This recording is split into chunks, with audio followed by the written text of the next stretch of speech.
Hello, I'm Dr. Alan Patterson, a specialist in the area of leadership development.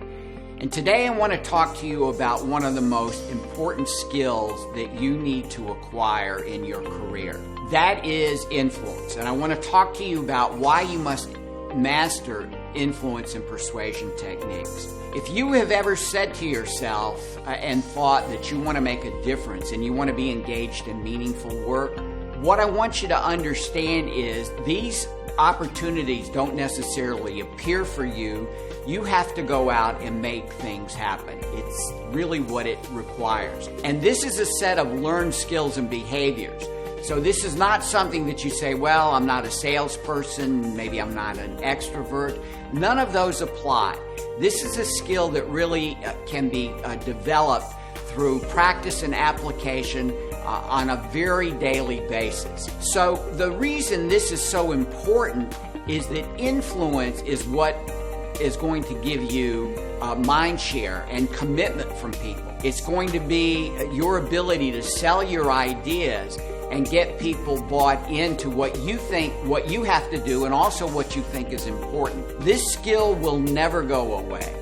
And even for those of you that are starting out in your careers, you're having to learn how work gets accomplished, even if the primary responsibility falls to you. Inevitably, you're going to other people to ask them for help or guidance or information, perhaps. And all of those require you to get heard. That is an influence-related skill. So here's what I want you to think about doing. Here's your assignment in a global sense, and then I'll give you a particular one. The first thing is you have to learn how to read people. You have to be able to understand what's going on with people and understand their perspective. Two is, in understanding their perspective, you need to get good at asking questions for clarification. Why is this important to you? What does this mean? You said there are roadblocks. Can you give me an example? And the third element is that you have to connect with people on a personal or emotional level. Your specific assignment, think of a critical meeting you're going to next week where you can really practice understanding someone's perspective, reading people, and then thinking about how you're going to connect on a personal level. For example, let's say in this meeting you're working through a new process and someone from another department doesn't agree with it. Well, how do you know that? You picked up on the body language. They seem to get distracted. They're looking away. What I would encourage you to do is either in that meeting is to have them explain their reaction. Are there concerns? If so, what are they?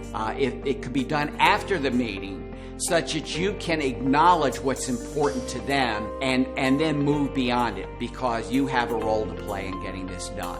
Learn to read people, understand this person's perspective, and see how you can connect on a personal level with them by letting them know you understand what their position is. Let me just say, influence is going to be key to your career development.